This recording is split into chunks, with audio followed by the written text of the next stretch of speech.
Starting with too many details is the #1 mistake people make when drawing or painting the head. Let's walk you through step by step the best way to draw it. Okay, so things that I brought with me, I've got a kneaded eraser, a dowel, a 9xxb for my darks, a black layout for my mediums, and a drafter's pencil for my lights. I also have some clips, a nice big drawing board, and some newsprint paper, and last but not least, an easel. Just like any athlete, we really need to make sure that we warm up. Some side shading, lines going across this way. There we go. And the idea is to get the hand nice and loose. So I'm just starting with a nice round shape. This is the front of the forehead and this is the side. So I'm looking to see, well, where does that slice land, right?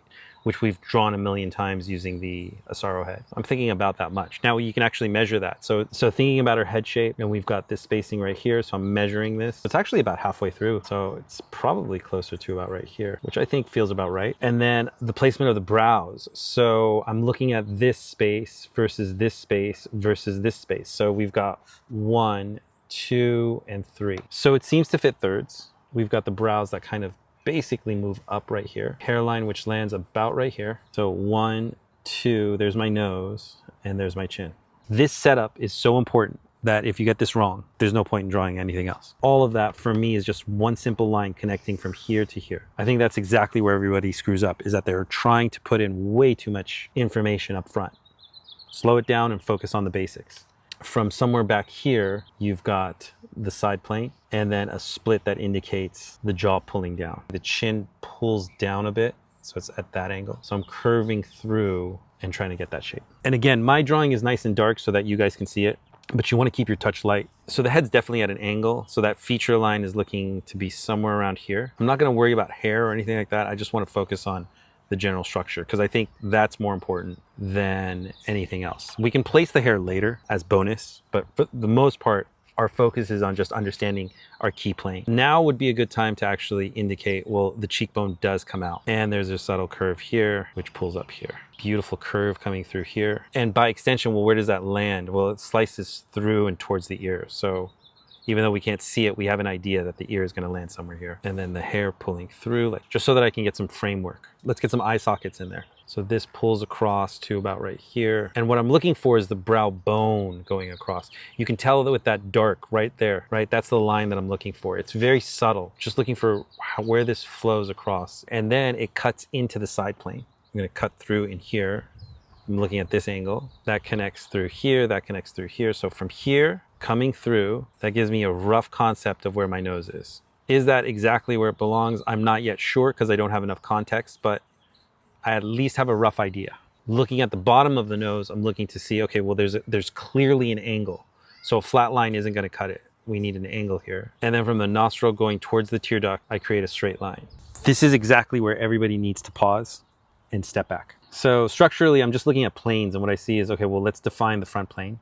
So in other words, this is what the head looks like as an Asaro head applied onto an actual face. And my only concerns with each structure that I'm about to draw is the front plane, side plane, and bottom plane. Eye sockets going across, so the eyes sit on top of the eye line, and it's typically about halfway through. So slightly high in this case, probably because her head is tilted back just a little bit, but I'm thinking something like that. And then there's this angle right here that really completes the eye socket. Another thing that you can measure is where the socket breaks right there to the tear duct. That's going to be an important line, right? A really clear understanding. And then all the details, the eyelashes, the eyes themselves, nostrils, all those things come right on top of this, which is exactly why you want to keep all of this nice and light. Side plane, which we kind of missed right here, going across. There's the chin, there's a split of the mouth, something like that. So let's just double check that that's actually what we're seeing. So I'm going to go from here down to the split of the mouth. 1, 2, 3, pretty much. The chin might be a little shorter. What I do is I drop down at an angle to see where this goes, right? So there's a relationship between here,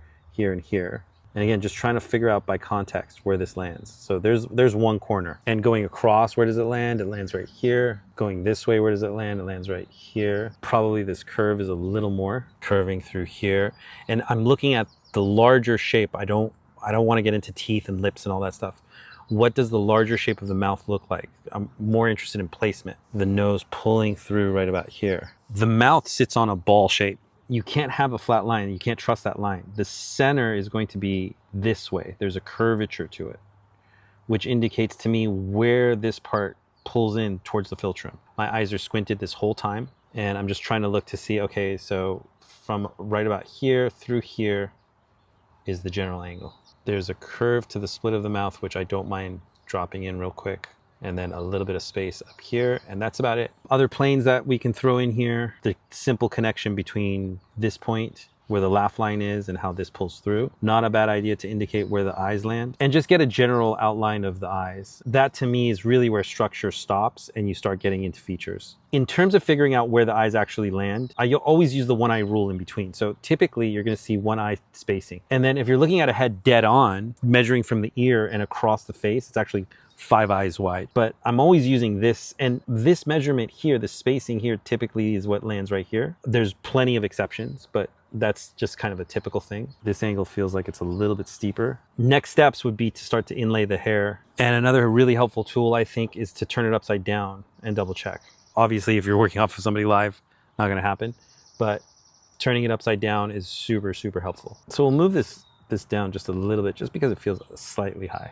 And sometimes just a little bit of shadow will help you see the shape better. But honestly, this is a good place to stop. So you're probably thinking this kind of looks like a boring way to do things. Yeah, I agree. It could get really overwhelming and you kind of question, well, why do I have to have all these lines? And really, for me, the answer is because it's really hard to play stuff without them.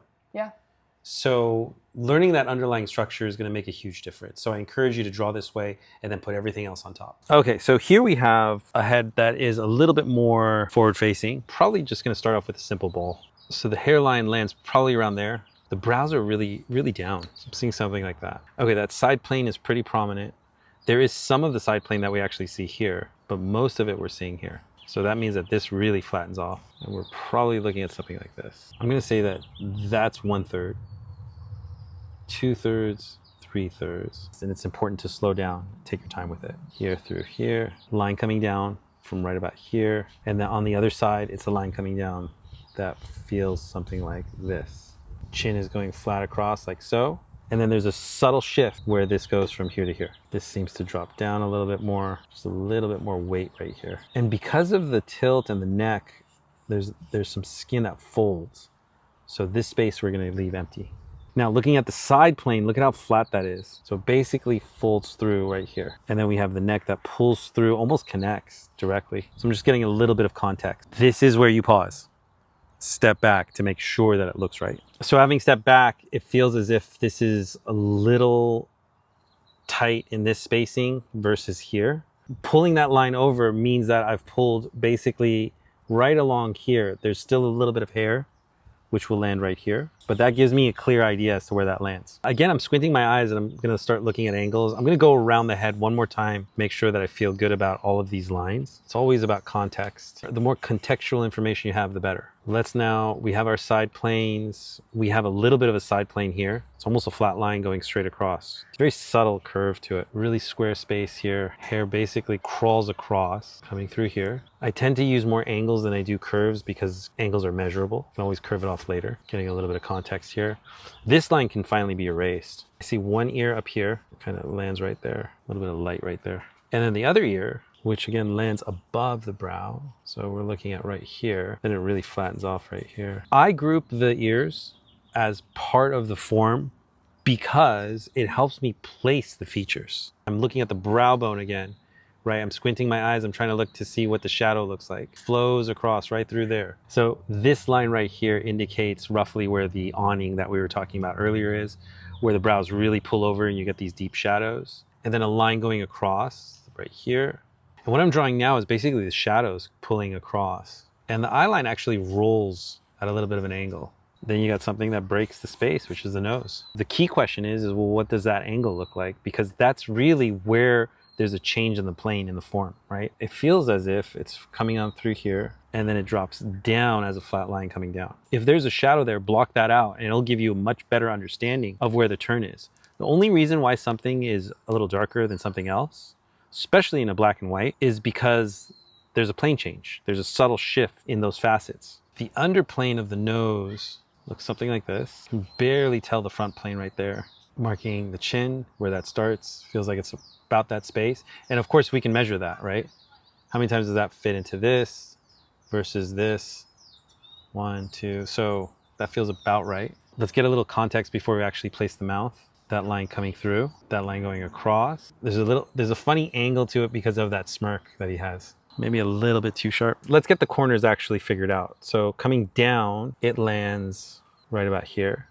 And then going across lands right about here. What about the other corner? So the other corner lands closer to about right here. That shadow shape definitely plays an essential role in what this all looks like. Let's get the shape of the mouth in. Seems to be right here is where the split of the mouth is, which lines up nicely with where that shadow peaks. And you've got that angle going across. But that lower lip is completely washed out. The only thing that really indicates what's happening there is the shadow underneath. There's a line coming down this way. There's like a quarter plane where it's very subtle, but there is some value here. All right, I'm gonna erase that part because really when I squint my eyes, it just completely goes away. And then the other thing that I'm gonna do is there is a very subtle pull right there into the nostril. You can barely see that line, so I'm gonna pull that back. Let's try and figure out where the actual eyes are. I'm seeing that they pull in at this angle. So that's a good indication of where this starts. I believe that this is where it ends. So that's 1, 2, 3, and that does fit really nicely. As it drops down, it lines up almost flat with the corner of the nose, which that is the case here. This then pulls across like so, then it pulls in sharply, and then you have the bottom line, which kind of pulls across like so, and really a nice sharp line. And it's actually a lot of light in this space, so I'm gonna erase this out. And I think that's a great place to pause because anything further is just adding more and more detail. All right, so that was a lot of information to cover, but hopefully it helps you guys out. And we suggest maybe trying 3 to 5 heads doing this method. Hopefully you see an improvement. Let us know in the comments, and we'll see you in the next video. Bye, guys. Bye. Cool.